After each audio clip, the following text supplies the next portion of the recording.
Well, that was professional, Steve. What? What did I do this time? Like whatever you're drinking, dragging across the countertop. It's coffee. That's the only Of thing I course, drink. of course it is. And it's not a countertop, it's a desk.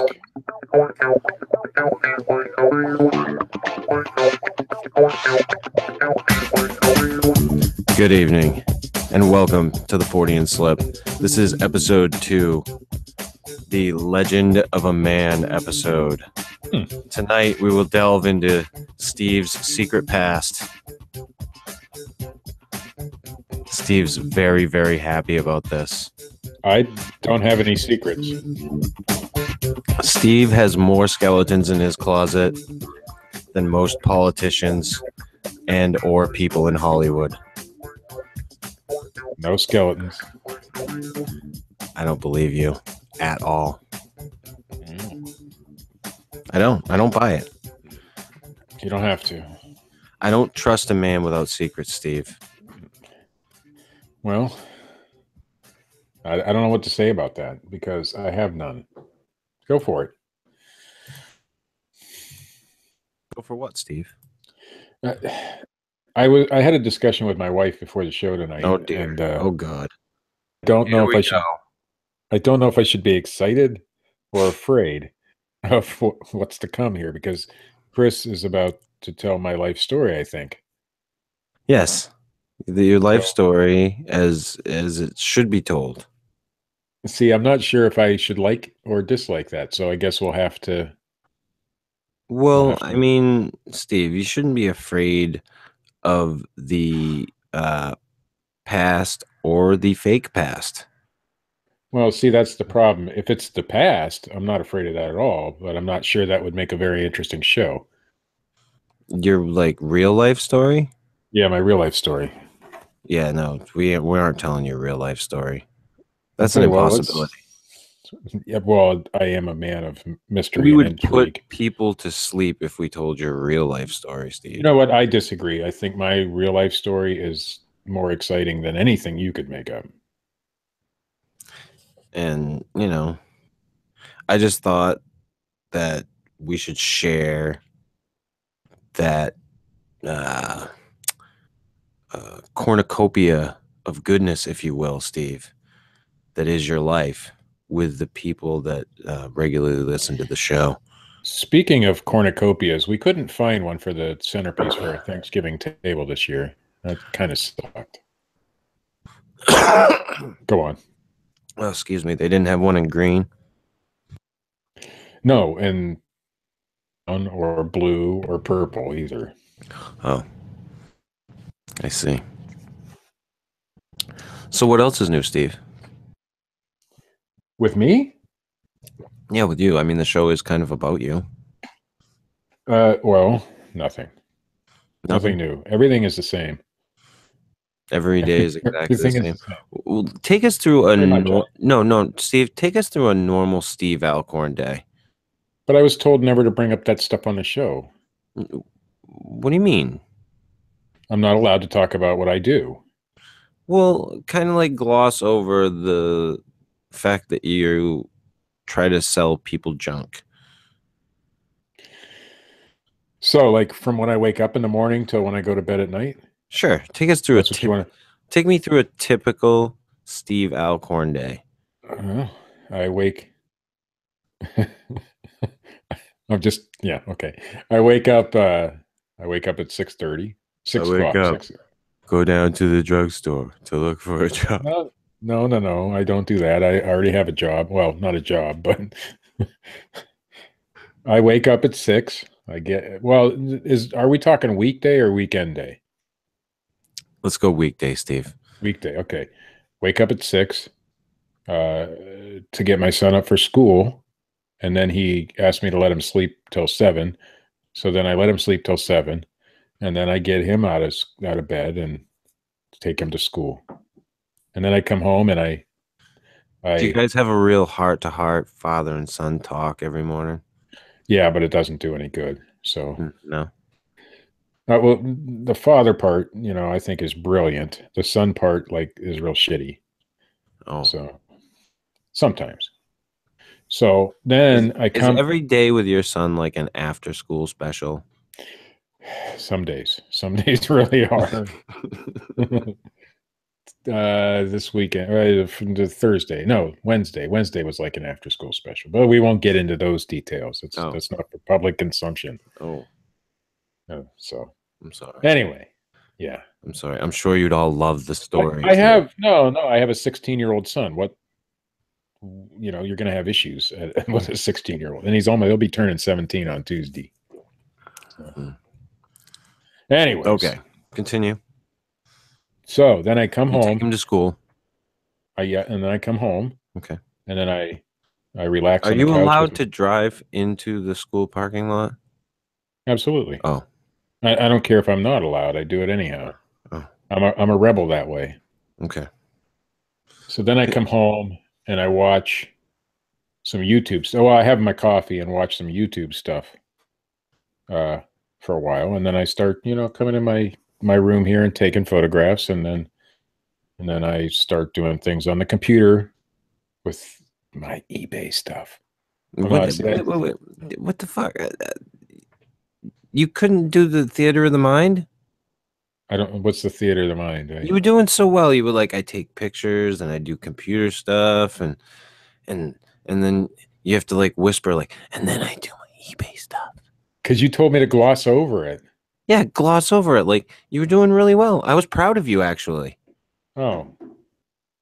Well, then I do eBay stuff. Oh, and by the way, ladies and gentlemen, we are joined tonight by our producer, Mr. Richard Allen, the schizophrenic producer. He is currently screaming in the chat to tell Steve to stop.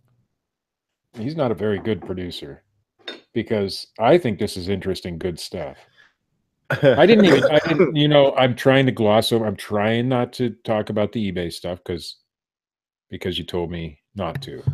You've said it like 3 times now. Yes, I did. I just had a sale. In fact, I sold a nutcracker. Oh, that's just fucking wonderful. A nutcracker made in West Germany by, let me see here, Steinbach. Very nice collectible nutcracker. I'd like you to hang like balls in that and use it for a proper use.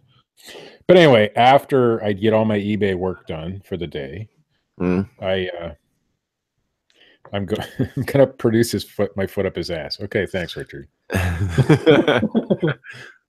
See, that's what I'm talking about. What kind of producer is he? Continue, Steve.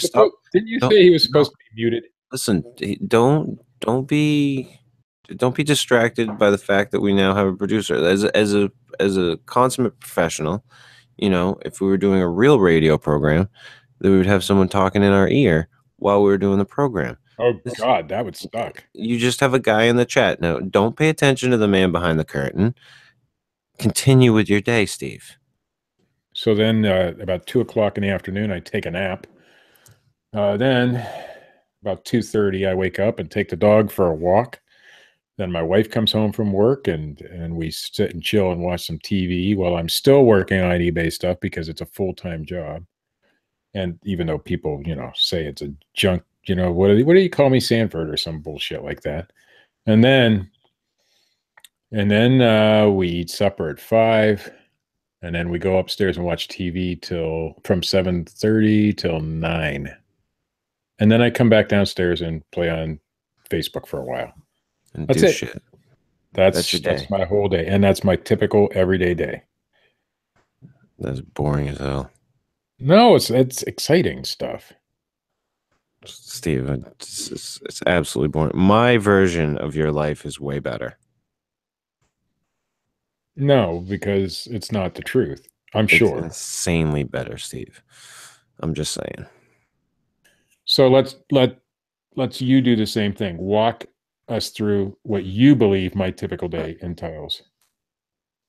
Sitting at your computer, wringing your hands at how much money you're suckering out of rubes. Boy, that was witty. I know, and it came straight from our producer. Oh, see, you're supposed to take credit for that yourself. No, I I can't do that shit. I don't ring my well, yeah, I do. I laugh. I paid 89 cents for the Nutcracker and sold it for $25. I You think just that's pretty fucking good. shut the fuck up about that shit. Seriously, like I was really proud of you. I thought you were gonna like gloss over it all and just talk about it, like, and I go and I do my job and I do this, and then I go and I maybe do that, but not talk about it as if it was fucking your eBay bullshit. But you couldn't do it. You couldn't even make it through it. Well, it's an important aspect of who I am and what I do. I mean, it's my life. Why would I want to gloss over that? Mm, Huh? See? mm, yeah. Yeah. And Mm, I'm sure, contrary to popular belief, that the dumb fucks who listen to this show really enjoy hearing about it. wow. Why do you have to be Okay? that way about the listeners to our show, Steve? Because that's what the producer told me to say. I see no such thing in the chat, so I don't know why you're trying to throw him under the bus like that. I don't know what you're talking about, Steve. Huh.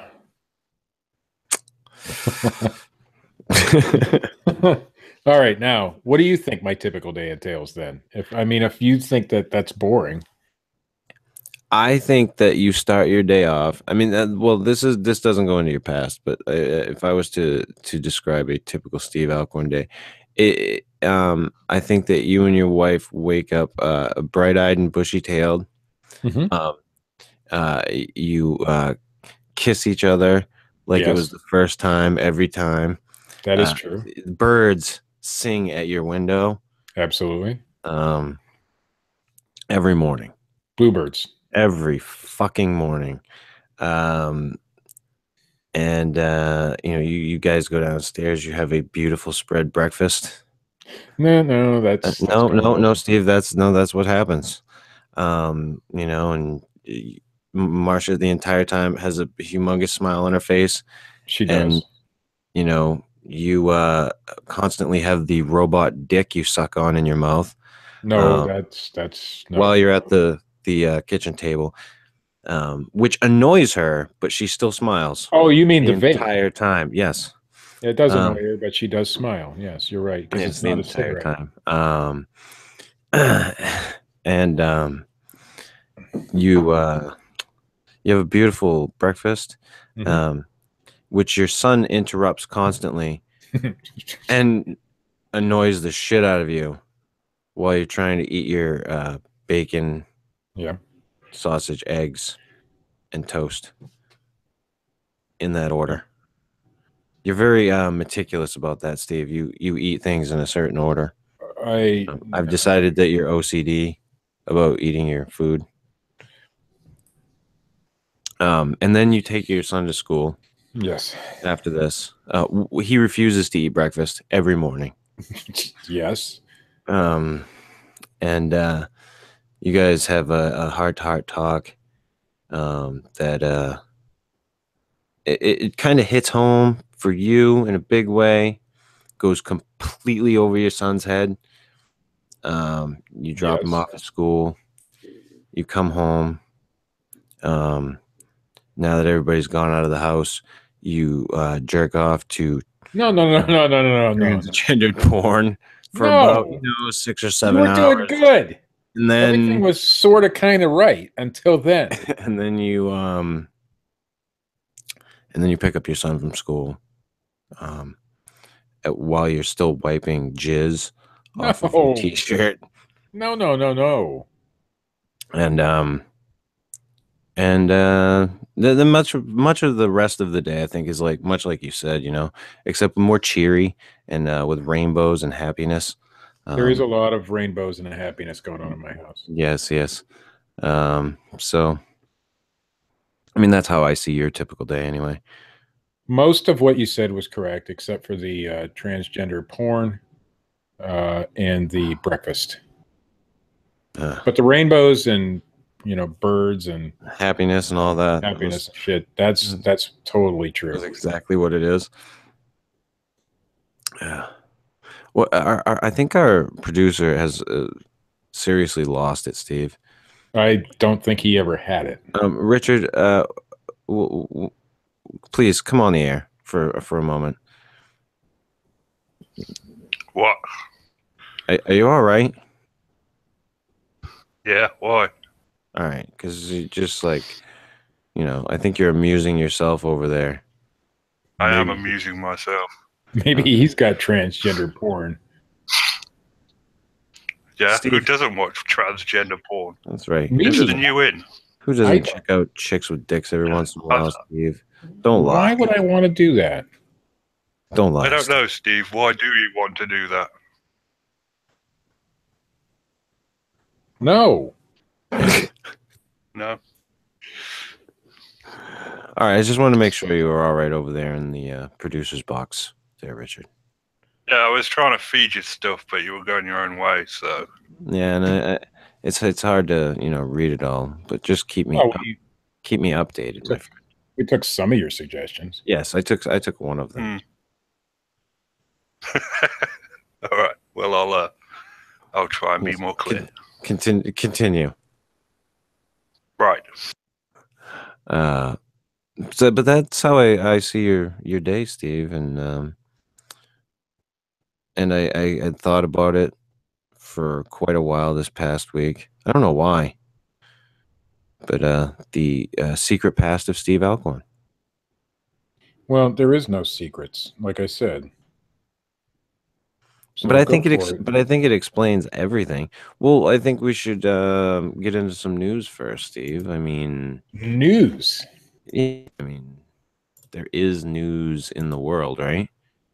Somewhat. Yeah, I guess it's called news. Yeah, it's called something.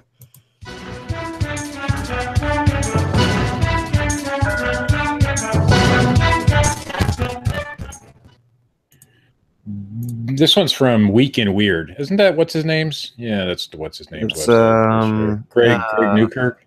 Yeah, it used to be Who Forted or something like that. Yeah. Anyway, he's saying in this article that Bigfoot is a ghost. And he's interdimensional and stuff like that. And this is why we'll never find a body. This is why I give the fuck up. I know, like really. For researchers defending the existence of Bigfoot, a huge creature that's hiding right in our own backyards, the lack of hard evidence is a big problem. Sure, we've got plaster casts, some blurry photos and shaky photos, or videos, I mean. And we get loads of frightening audio recordings, but despite hundreds, if not thousands, of reported Sasquatch sightings, and by the way, I'm paraphrasing, each and every year, we still can't find the body. Well, the answer is because, well, he's a ghost. That's why. He's a top secret agent. Those words are equivalent to heresy in some Bigfoot investigation circles. In fact, as strange as it might seem, he says he's lost friends for saying that Bigfoot is a ghost. So Greg is saying that he believes Bigfoot is a ghost, apparently. So, wait.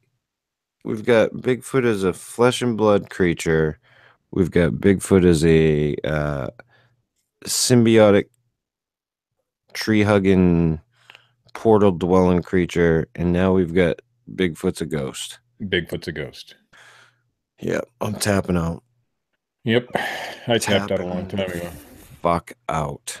He says he's dead serious. He says there is a stranger element to Sasquatch sightings. I'm dead serious too. I'm tapping the fuck out.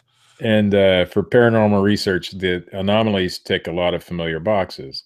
The reason we can't find flesh and blood evidence is because it's not flesh and blood. At least not any longer. I see where he's going. Anyway, he talks about the BFRO a little bit, about how they can't find shit. And then talks about movies that don't exist, fake Bigfoots and stuff. But as a paranormal investigator, he doesn't confine himself to one facet of the unexplained, excuse me. Mm-hmm. He says he's in a unique position, and I kind of lost my spot. Nice, Steve. Very nice. He says he's in a unique position to notice the crossover phenomena. Yeah, it's called bent Researchers over. The researchers who segregate themselves can't help but miss. The crossover phenomenon exists between reports of all manner of strange encounters, but thanks to a lack of communication between Bigfoot trackers, ghost hunters, whatever, Bigfoot trackers, ghost hunters, UFO investigators, and psychics and other fringe researchers, they're largely ignored, if not altogether unseen. I'm trying to figure out why. Oh, here. The Bigfoot ghost connection might seem like an offhand joke or a great weekly world news headline, but to those of us who researched the phenomena, the connection is obvious. Long swaths of Bigfoot tracks often stop in the middle of nowhere, almost as the creature is leaving them has simply disappeared. Strange electronic malfunctions plague researchers during critical moments. Mysterious lights accompany Bigfoot sightings, but are usually omitted from official reports. And photos of the creature are nearly always blurry. Witnesses report temporary mental aberrations during the encounters, and not a single fur, scat, or flesh sample has returned from the lab without pointing towards a mundane animal. Excuse me. Put simply, we're looking at the Sasquatch phenomena in the wrong way. He goes on. From up their asses. Yeah, he drones on for a while, but he doesn't really say what Bigfoot is a ghost of. Maybe Patty died. We've come to realize that we're researching completely wrong. Well, we have our heads up our asses the entire time. This has hindered our research process. Well, I think what he's saying is we're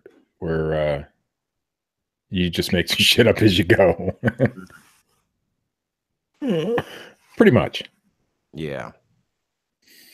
Anyway, I'm not going to read any more of that story. It's a bunch of bullshit. I mean, I like Greg. But I think he's playing on trying to make it, trying to put all his eggs in one basket so that he doesn't have to come up with different explanations for everything. So Bigfoot, ghost, UFO, ghost. See what he's done there? No. Mm-hmm. No. MysteriousUniverse.org from Scary Encounters with Evil Gnomes of Central and South America. Wow. The world of strange sightings and encounters. If I was going to search for evil gnomes, Steve, I would go to South and Central America. Well, yeah, that's where they hide. The world of strange sightings and encounters can cover some vast territory ranging from ghosts to aliens to fantastical creatures of all shapes and sizes. Even Bigfoot Sasquatch ghosts. Yet among... They don't say that. Wow, I said that. Good callback, Steve. Look at you. Yeah, I see that. Yet among these, there is one category that seems to hold its own unique brand of bizarreness, and which really seems hard to adequately categorize, that of goblins, trolls, gnomes, and other beings taken straight out of a fairy tale. Reports such as these take this label of things such as gnomes quite literally, with the descriptions of diminutive, little tiny beings, complete with little lederhosen, clothing, beards, and a wide brim pointed hat. There is a surprisingly large number of such encounters out there, and one region of the world where they seem to be particularly abundant is Central and South America. Of course they are. How did German gnomes in lederhosen get to Central and South America? Listen, Steve, don't question. How did fucking pyramids wind up in Egypt and in the fucking Mayan civilization? We don't know, Steve. It just happened. Well, while the idea that there might actually be little gnomes complete with tall hats running around out there in the world, that might seem insane. Such legends come to us from many regions of the world. And of course, not the most stories, but the one that they take it the most seriously is Central and South America, where they are known as duendes. I think I did that right, too. I think I pronounced that pretty good. Look at you go. Duendes, which are prominent. I'm proud of you, Steve. They're prominent in the folklore of Spain, Portugal, Mexico. So I can't say Mexico right, but I can say duendes right. Central and South America and many Spanish-speaking regions. In lore, these forest-dwelling creatures are typically described as standing anywhere from about 18 inches to 2 or 3 feet in height, and are most commonly depicted as wearing wide-brimmed pointy hats and cloaked in animal skins. Some traditions describe them as having no thumbs, and they are often attributed with magical powers such as shape-changing and invisibility. Yeah. Now, the stories vary from region to region. Seems to be trending nowadays. Mm-hmm. You know, having those powers as a mysterious creature. Well, yeah, because you can lump, like I said, exactly what Greg's doing. If you can just research one thing instead of all these different things and then lump them all together, it's just so easy. Yeah. Although not traditionally said to be particularly evil per se, they are definitely seen as troublemakers, and it's typically not considered to be good luck to run into one. It's all interesting myth and folklore, but surely such creatures are purely the stuff of fairy tales and stories to keep children from misbehaving, right? See, they put a question mark, so I had to emphasize that. After all, it would be absurd to think that such things actually exist. However, there have long been reports of encounters with these entities and Spit people it out. It's a long story. Use your words, Steve. Use your words. People insist that these curious creatures are not merely the stuff of legend, but quite real. And also, if there are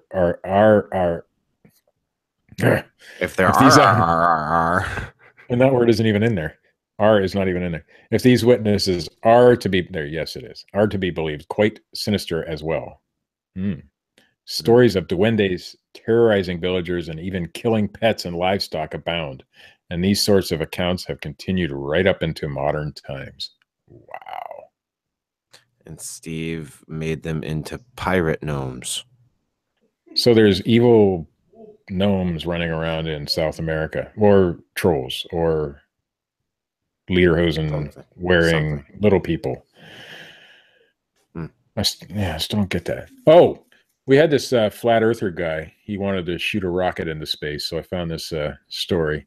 This is from NPR.org, so National Public Radio. Flat earther delays his launch. So last week he made this rocket saying he was going to prove the Earth was flat by launching himself into space. Homemade rocket, by the way.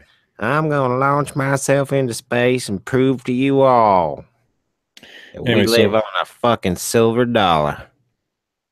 It appears we will need to wait a little bit longer to find out whether more than 2 millennia of thinkers and explorers from Aristotle and Ferdinand Magellan to Neil deGrasse Tyson and John Glenn have been wrong about the shape of the Earth. Mad Mike Hughes, I guess that's what he goes by. He's a limousine driver, by the way. And so Mad Mike Hughes, limousine driver. Limousine driver and self-proclaimed flat earther, announced that he had to delay his plan to launch himself 18,000 feet high in a rocket of his own making. The launch, which he has billed as a crucial first step towards ultimately photographing our disk world from space, had been scheduled for Saturday, before the Bureau of Land Management got wind of the plan and barred him from using public land in Amboy, California. Damn it! I wish they would have let him do it. And then he decided to sit down and watch The Astronaut Farmer again. They're going to tell us how he made this rocket. Also, the rocket launcher he had built out of a used motorhome, broke down in his driveway. I bet it has terrible fucking resale value. The launcher he built. I'm going to read this again. The launcher he built out of a used motorhome broke down in his driveway on Wednesday. Yeah, this is the guy who's going to prove the Earth is flat. On Wednesday morning, it broke down, according to Hughes. He said in a YouTube announcement, because that's how all great announcements are made, that they'd eventually gotten the launcher fixed, but the small matter of federal permission proved to be more serious of a stumbling block. Yes, sir. How do you plan to launch your rocket? Well, I'm going to use me some spare pieces from my Hot Wheels track, and I'm going to launch that motherfucker. The BLM informed me that they were not going to allow me to do this event there, at least at that location, Hughes said. Hughes asserted that the BLM, last year had tactically left the matter of permissions to the Federal Aviation Administration, and of course, they can't honestly approve it. He added that the FAA just said, well, we know that you're going to do it there. He's trying to launch it from from trailer parts. He's, by the way, he had a GoFundMe campaign prior to him proclaiming himself as a flat earther, and he raised $300. So he went on some podcast, flat earth podcast, and restarted the GoFundMe campaign, and the flat earthers gave him $8,000. So he went from nobody wanted to give him any money to flat earthers giving him $8,000. And then he still didn't fly his fucking rocket. Of course not. So anyway, he hasn't relented to his quest to launch himself roughly 500 miles per hour on a mile-long flight across the sky above the Mojave Desert. He said he has found private property near his original launch site where he anticipates finally taking off as early as this coming week. I'm pissed off at the Bureau of Land Management, to be honest with you. Okay. Because I wanted him to do this. What would be greater than some guy who built a rocket in his fucking garage, launching it from the back of a broke-down motorhome, flying into space? What could possibly go wrong? Hey, I'm all for it. Son of a bitch. We fight for freedom in this country, so he should have the freedom to launch his ass into space. And here's our last show. This is from the Our last show. This is our last show, everybody. This is horrible. It should have been do this again. Our last show should have been our first one. This is from the HuffingtonPost.co.uk. British athletes claim sex ghost is haunting their reality show. Huh. Well, that's one way to scare up publicity. I love these lines that they put in there. That's funny. 2 British athletes starring on a reality show are claiming that a sex ghost seems to be haunting their hotel rooms. British Paralympian Kadina Cox. See, sex ghost Cox. I get it. Really? Retired rugby star. Seriously? Yes. Fucking child. Anyway, those two are 2 of the celebrities competing on The Jump, a British show where famous people compete in various snow sports, a ski jump with the stars, if you will.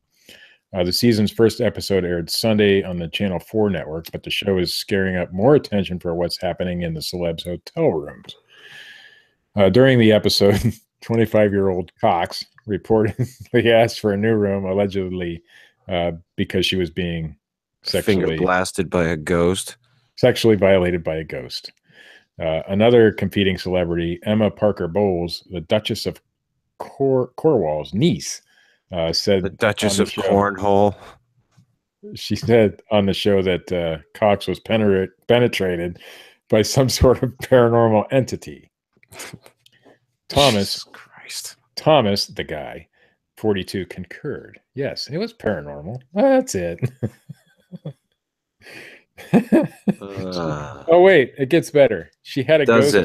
She had a ghost going in and out of her. She had a sleep. Steve, in case you were unaware, when someone gets violated in that way, usually something is going in and out of them, but not a ghost. I guess it works on the spiritual plane as well. It must. So anyway, it says she had a ghost going in and out of her. She had a sleep thing, he said, according to The Sun. She wishes it were a person. It's the British version of the entity. She wishes it were a person. It was going in and out of her body. The feeling was apparently so real to her, she asked for a room change. That she realized her dildo was in her hand. I wanted to move to different floors because when I'm hearing these ghost stories, I was at the very, very end of the corridor and I got scared, he said, according to the Express. Cox and Thomas are just the latest semi-famous people who have claimed to have had ghost sex. Last year, Bobby Brown promoted his autobiography by claiming a ghost had sex with him. I wasn't high, Brown told 2020. I was not tripping. Oh, jeez. All right, that's it for the news. I'm not doing the fucking Brexit story.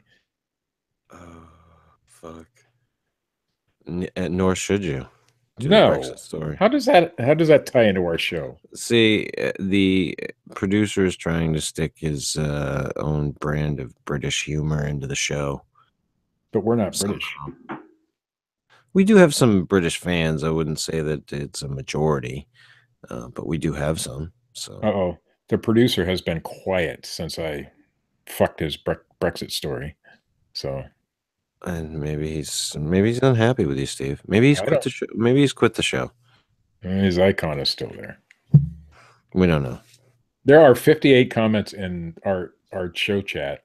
So Richard has been like talking, and I've been ignoring him. As you should. Yes, Steve. You see, Steve, you are a man of mystery. I am. And according to Richard, you give hand jobs for eBay sales. No, that is totally wrong. Anyone who wants to purchase something from Steve, he will personally come to where you are. No. And jerk you off. No. Or, rub it out. Whatever you need. I do not do Steve's your man. I don't. No. Steve, how can these people contact you for these deals? They can't. Oh. I only take money. And nothing to do with hand jobs or blow jobs or transgender porn. Okay. What about Asian porn?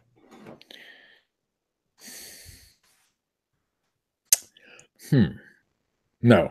You had to think about that one though, didn't you? Well, Steve, you took pause. I find Asian ladies to be quite attractive. I'm not going to lie.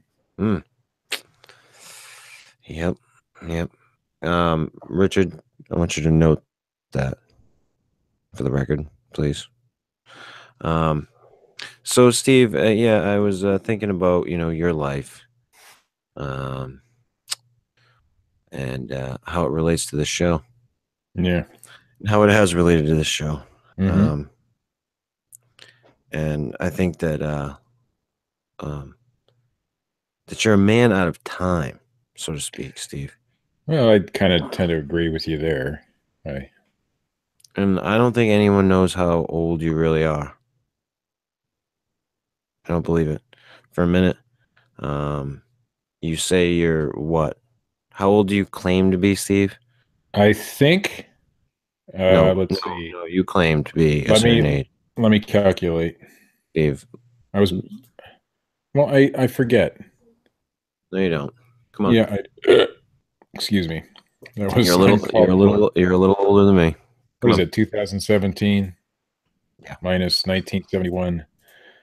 I'll tell you exactly how old I am. I am 46. 46 years old. That's what I proclaim to be. Did you have to pull out a fucking calculator? Yes, because age is just a number. And I always forget. So yes, I pulled out a calculator to decide how old I was.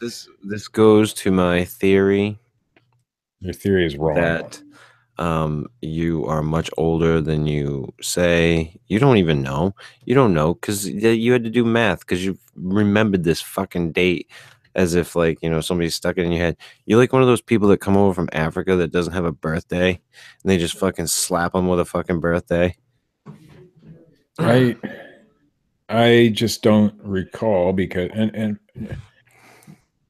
I don't have a real answer for it, but I just don't remember how old I am. I mean, I have a bad memory. Well, but I'm 46 Steve, according to the calculations. According to reality, you were born in the 1800s. It should have been. Your parents were Ma and Pa Kettle Alcorn. And their real names were Ma and Pa. That's not true. I think every day you got up and ran through a field with pigtails and a dress on. I'm pretty sure. You lived a frontier life, Steve. A field with pigtails. That does sound familiar. Keep going. And, I think your father, Pa Alcorn, they called him Michael Landon. Oh, wait. For short. I mean, Charles Ingalls? No, Michael Landon. My father was not Michael Landon, except your father was Michael Landon, and he was touched by an angel. And I don't mean in like a really nice way. It was more in like a ghost sex way. Secret behind the pew. It's rampant in the fucking Catholic religion anyway. Why wouldn't the Angel angels be sex? touching people? Steve, I'm not implicating anyone, face here, but I think somebody was touched by an angel, Steve, and I think it might have been your father. I'm just saying. If anything, my father was not touched by anything religious at all. While you were on the frontier, Steve. I think you're mixing up my life with television shows. No, Steve. And I think that once you guys get out of your frontier life, I think you and your father became moonshiners. Oh yeah. Well, yes, and Ma Kettle Alcorn stayed at home. Huh. She took care of all the shit back there, while you and your father helped the Kennedys. You did what now? Run moonshine. The Kennedys. Yes, because we all know the Kennedys made their fortune on moonshine, and you and your father, and dude, you were only like 5 at the time, but maybe that's why I don't remember it. That's right. You just kind of helped out your old man, and that's what started like your fascination, your passion for the Kennedy assassination. But what really solidified it, Steve, was when you were like, maybe like 6 years old, and you were at Daily Plaza that day, and you said to your mom, you were like, that man's head just went poof. I didn't say that, but I don't recall saying that. Onlookers were quoted as saying that little boy said that man's head went poof. I haven't seen that in any of the official documentation or unofficial documentation for that matter. Hey, so I don't think I really said that. And that started your lifelong passion for the conspiracy theories behind the Kennedy assassination. I think I'm a firm believer of that. Now, a little while later in your life, when you were like 12, you did some work with Martin Luther King. Yeah, I mean, I can accept that fact, sure. But from what I hear, Steve, it was on the partying side. You were big into gangbangs. No, as was according to some of these stories. There's some awful sex shit going on. So I think that was all your fault. How old do you think? I mean, I was born in the 1800s on the prairie, in a little house. Yeah, and I'm still alive today. Yeah, none of this makes sense. Not a bit of it. Steve, don't try to make sense of this whole story. It's not a story that you can make sense of. Well, I mean, I don't remember half my own past, so you could be right on some points. Like I said, I have a terrible memory. Steve, you participated in peace marches all throughout the 60s and the 70s. That's when you get into hallucinogenics. No. We've had this discussion before. No. And this was in your late teens, Steve. You and Timothy Leary went on many sordid trips together. I don't even know who that is. And you've obviously since forgotten about all of this, Steve. Yeah. Because look at you now, this straight and narrow guy. That's it. Straight edge. I don't know how you managed to have such a full life and wind up being this fucking square. Well, I think I've been that fucking square since the day I was born. That's why. Steve, you grew up on the frontier. How could you forget that life? Well, maybe I've reverted back to that. Why? I mean, how trying to barter with everybody? Well, yeah. There's nothing wrong with that. You're just an innovator, Steve. I Well, if I've been around since the 1800s, I think I know a whole lot of shit. So Are you trying to say you know maybe a my thing or two about a thing or two? yeah, maybe my way's the right way, and what you're doing is the wrong way. And see, Oh, what I do is definitely the fucking wrong way. I mean, let's not even get into that. I think you were probably mistaken on a few of the details of my backstory, but I don't think so. I think a few of them were not even close. I've never once had Listen, pigtails. I left out the gay sex at That Studio 54. no, I have not. I have I nothing. left all that out, Steve. I have nothing against gay folk, but I've never participated in that lifestyle. I left out the numerous sexual harassment lawsuits. There hasn't been a one. Oh, well, there was almost one, but we won't go into details on that. Whoa, wait. I might have had one. No, there was an instance where there was a girl and she was mad and she said things that didn't happen, and yeah. But Wait. This sounds like a story, Steve. Well, it's not, because it involves more than me. I can't go into detail. I'll tell you yours if you tell me mine. I'll tell you mine if you tell me yours. Jesus Christ, I can't even talk. Okay, I'll go into it. I mean, being the straight edge guy that I am, you know, you know me. I'm straight. I'm a straight laced guy. I don't do shit like that. So there was I used to go to church. You know, almost daily. I mean, I was there all the time. Yeah. Loved it. It was great. It was fun. Yeah. And I had a couple friends that went there too. And one of the friends of mine had a sister-in-law who I kind of liked a little bit. Wait a minute. Can you tell this story slower? I want to get my dick in my hand. No, you don't want to. You don't. You really don't. I won't give out her name on air in case she's listening, which she isn't. But I don't know why she did it, but she went to the pastor of the church and claimed that we were all sexually harassing her, and I almost got kicked out of the church for it. But in the end, he realized that we were right, and she was just making it up. And I don't know why she did it to this day. So, wow, that's it. That's as close as I've come to a sexual harassment lawsuit or anything of that nature. Mine's way better. No, we don't. The show's about me. Mine's way better, Steve. Okay, go for it. No, the show's about you. I'm not going to tell mine now. Good. It's all about you, Steve. Because your accuser was probably right. Mine wasn't. Bullshit. The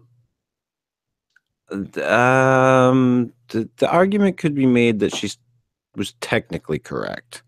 See, the argument in my case could be made that she was a bullfucking shit liar. No, wait a minute, Richard. Wait, we didn't ask you to come into the show. That's not how this works. But without calling it audio, without the context, you can't understand why. Oh, okay. So, are we going to do that on a future show? I can tell it now. Oh, I thought the show was about me. Fuck you. Are we going to let Richard talk or no? It's about you for as long as I want it to be about you. Yeah. What did you have to say, Richard? Come on, give it to us. I was just going to say, let's be honest here, Chris. She was totally right. She was kind of right. See, I used to work at a Walmart. You're supposed to say well-known department store. You're not allowed to say Walmart on air. Well, I can say that. Fuck, I used to work there. It's the truth. How is that? How am I not allowed to say that? It's part of my life. I don't know. You don't want to disenfranchise a possible sponsor of the show. You think they're ever going to sponsor this fucking show? Are you serious? I'm just saying. What if they did? Yeah, you're out of your fucking mind. Anyway, I was working for said employer, and I used to go out on break with this one woman every fucking day. Every day we'd go out, have a cigarette every fucking day. and that she would, bar none, every fucking day, tell me about guys that she would bring home from the bar or wherever and blow them. Wait, what? And yeah, yeah, on a regular basis. Like this happened daily. Yes. And I was dating someone at the time, and that person would not give me head. Huh. And I was frustrated. I was like, I don't understand why. I don't get it. Da, da, da, da. So, but she kept, she was this woman that I was going out on break with, kept saying, oh, no, no, just, keep talking to her. Yeah, yeah, yeah. So when it finally happened, I went into the office and, walked by her. She was the only one in there. And I said, oh, she fucking blew me last night. And she was really, really quiet. And I kind of knew something was up. And then like a week later, management came down and said, we need to talk to you. And I knew exactly what was happening. And I was like, don't do it. Don't do it. And they did it. But yeah, they hauled me down there. And I mean, technically, yes. But if you look at the story in context, that's not sexual harassment at all. You were having an ongoing conversation about blowjobs. Right. But was she just upset that she didn't give it to you? Is that what I don't set know. her off? Or I honestly don't know. What set her off is what I'm trying to figure out. I have no idea. I mean, if you had that conversation daily, is it because it was you said you went out on break and had a cigarette with her, and that's when you talked about it normally? Was it at a different setting? Did other people hear it? What went on? No, I wouldn't say that other people heard it. It was usually just when it was her and I. Did you lose your job? I quit. Because of that? Yeah, I actually had an old friend because I worked at two separate Walmarts. He was a manager at another Walmart. He told me, he's like, I hate to say this because I'm a manager, but he's like, that's probably the best thing you could have done because they probably would have fired you anyway. After a lengthy investigation, they probably would have fired you anyway. Probably.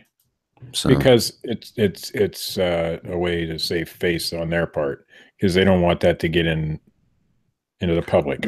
Well, and if you look at Walmart's policy is any sexual talk or advances that are wanted or unwanted. But you would have assumed that she wanted to hear about it. Right, because we had been discussing it. Yeah. So women are strange creatures. That's all I know. Not bad sometimes, but different. Us men just don't get that sort of thing. Yeah. And it definitely changed my attitude about how I do things when I'm at work. Richard did make a comment in the producer chat about somebody friend requesting me on, I'm assuming, Facebook, and me not accepting their friend request. From now on, I'm not accepting any new friend requests except unless you message me and tell me who you are. Because I had like 800 and some odd friends, and I'm down to 250. So if you message me and tell me who you are, I'll probably accept your request. So, if not, if I don't, then I just don't fucking like you. Yeah, for those of you who are, the fans of the show, as you know, we're now on iTunes. Please go subscribe. I don't know if you can leave comments. Were you able to when you went, Steve? I did not try. I don't know. I don't think I could. I was able to subscribe, but subscribe or go to Libsyn. Those downloads, count towards something. So it is right here. Let me check live on air while you speak. Look at you go. Oh, it won't let me go to it for some reason. Huh. Well, don't. Oh, wait, it did. It's playing the last show. Now I don't know how to get it off. Yeah. Oh, no. I don't know what I did. You fucking started the other show, Steve. That's what you did. How do I get it to stop? You hit stop. No, I did it from a... It won't stop. I don't know how to do it here. Let me just turn the volume down. What a fucking pony. All right. I turned the volume down until I can figure out how to stop the podcast. You fired, Steve. I am not podcast savvy. I don't use iTunes and stuff like that, so I don't know what I'm doing. You're not anything savvy. Stop. Okay, I got it. I had to actually open the app, but I don't see where you would leave comments. But I'm sure one of our listeners will leave a comment down in the comment section below and tell us if they can or can't. If people, please just subscribe. Go to iTunes, look up the Fortean Slip, and subscribe to the damn thing. Yeah. Subscribe to us on iTunes. If you can leave a comment and a rating. I know they used to have a rating system. It all helps the show. And yet again, Facebook has managed to fucking ban me from posting to groups. So if you also want to help out the show, you can go to the Fortean Slip like page and share some of the blog posts from there around, because for some reason Facebook likes to just shut me off from being able to share anything anywhere. Yeah, I mean, if we're ever gonna get sponsored by Walmart, we need more popularity. We're ever gonna get turned down a sponsorship by Walmart because of Steve's porn fetishes. I have no fetishes. I don't buy it. Not a single one that I can recall. I don't buy it. Maybe back in the 1800s I did. No, I was just a little girl with pigtails back then. That's right. You were just a little girl with pigtails. I was going to deny the dress part, but I have actually worn it. Dad, Pa, Kettle, Alcorn, Michael Landon. My dad's real name is Bobby, and he's dead. So you're picking on my dead dad. That's not really nice. It's a fictional account, Steve. Oh. Okay. Jesus. I don't know how I can do this every week with you. I don't know how I can handle this. I just keep coming back for more abuse. And my wife and I had that discussion today. Why do you come back for the abuse? And I said, because... No, Steve. Who comes back for the abuse every week? Well, I'm the one being abused. Ugh. Is my audio fucked up again? Only a little. Only when you play the music. We'll work it out. We're a professional podcast now. That's right. My audio sucks. This has been the Fortean Slip, episode 2. If you like this shit, hit the little thumbs up button. If you don't, hit the little thumbs down button. Go to iTunes and subscribe. Check out Dred Funn at dredfunn.com and youtube.com/Dred Funn. As always, check out Matt Knapp at youtube.com/bigfootcrossroads. Jeez, I haven't been saying it much. Check out Keith and Colin. Who's that? Little what is it, like a comic strip? Yeah, it's actually a pretty good comic strip. I'm proud to say that I've read every one. I've actually read a couple. And hopefully we will be back next week with yet another installment of this wonderful cast. Right, Steve? I do not view transgender porn. I disagree. See ya!